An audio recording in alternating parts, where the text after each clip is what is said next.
Welcome to the History of Simple Things, where we delve into the fascinating history behind the little things that shape our world.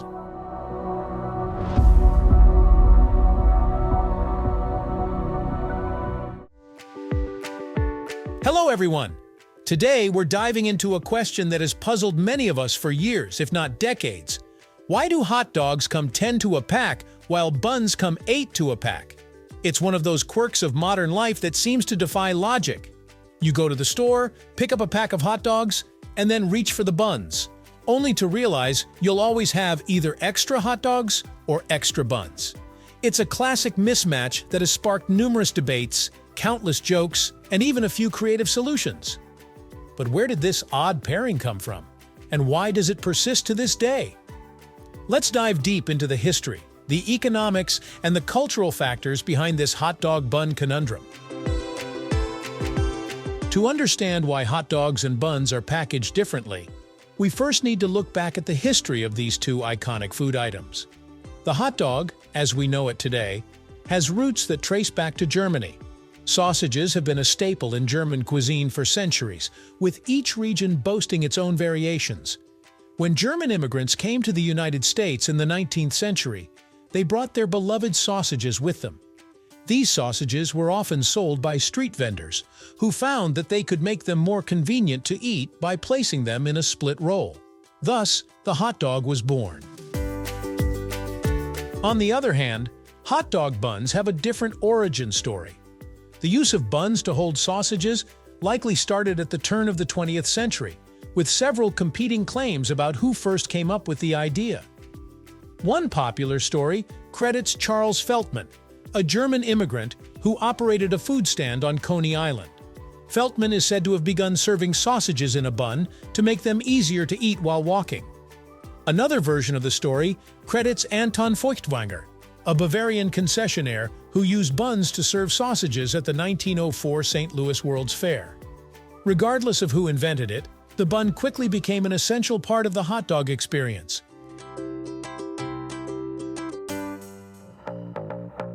Let's talk about the packaging.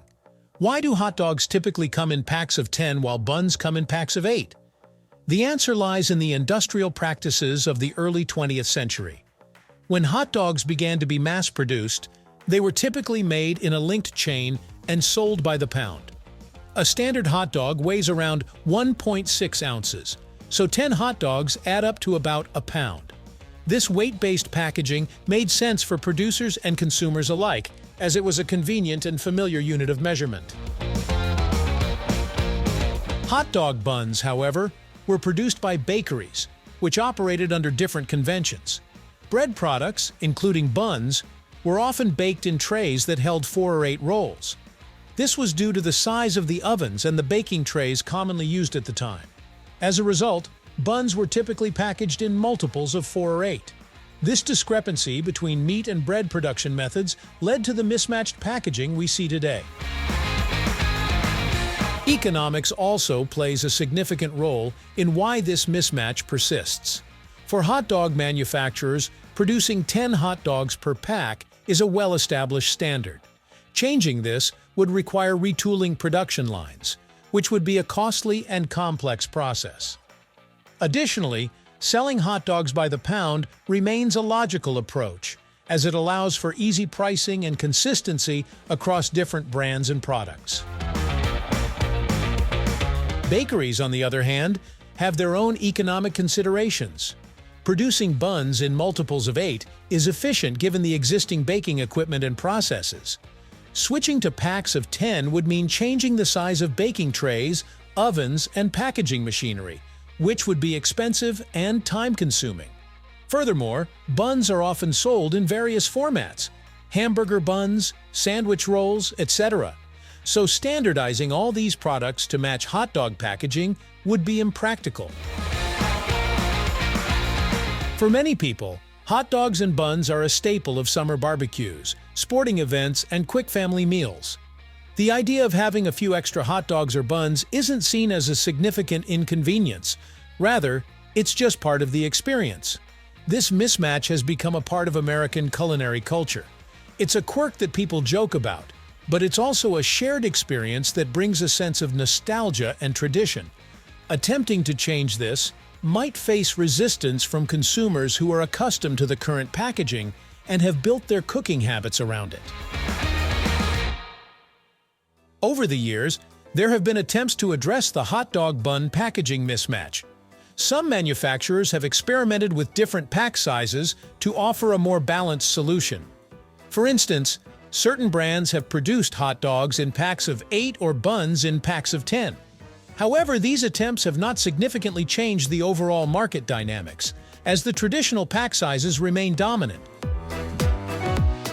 One notable effort to address the mismatch came from Heinz, the well-known ketchup and condiment company. In 2021, Heinz launched a campaign called the Hotdog Pact, advocating for standardization of hot dog and bun packaging. The campaign garnered a lot of media attention and support from consumers, highlighting the widespread frustration with the mismatch. Despite this, the campaign faced significant logistical challenges, and the industry's entrenched practices proved difficult to change. Another interesting aspect of the hot dog bun equation is the role of packaging innovation. In recent years, there have been advances in food packaging that could potentially help solve the mismatch. The rise of bulk buying and warehouse stores has introduced new packaging formats. At stores like Costco or Sam's Club, you can often find larger packs of hot dogs and buns, which might come closer to matching quantities. These bulk options cater to families and events where larger quantities of food are needed, reducing the impact of the mismatch. The hot dog bun mismatch also has an interesting psychological aspect. It's a small, everyday inconvenience that most people simply accept as part of life. However, it also serves as a conversation starter and a shared cultural touchstone. Discussing the mismatch can be a way for people to bond over a common experience, even if it's just a minor frustration. Moreover, the mismatch can be seen as a reflection of broader themes in life and society. It's a reminder that not everything aligns perfectly, and that sometimes we need to adapt and find creative solutions to problems.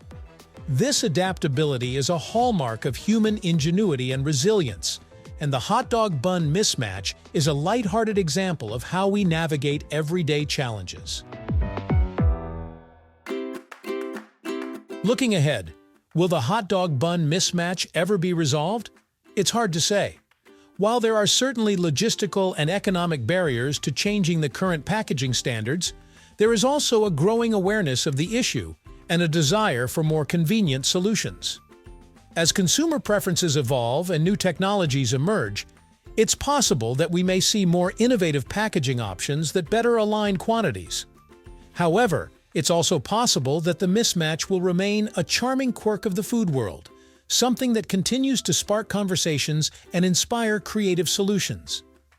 Whether through industry-wide changes or individual adaptations, the hot dog bun conundrum will likely persist as a fascinating example of how historical practices, economic considerations, and cultural factors intersect in our everyday lives. Why do hot dogs come 10 to a pack while buns come 8 to a pack? It's a question with deep historical roots, economic reasoning, and cultural significance. From the industrial practices of the early 20th century to the economic efficiencies of today, and from the shared cultural experiences to the creative solutions we devise, this mismatch is a multifaceted puzzle. While it may seem like a simple packaging oversight, it's actually a reflection of the complex interplay between different industries, consumer habits, and historical traditions. Thank you for joining me on this deep dive into the world of hot dogs and buns. I hope you've enjoyed exploring this quirky question as much as I have. If you have any thoughts or creative solutions for dealing with the extra hot dogs or buns, be sure to share them in the comments below.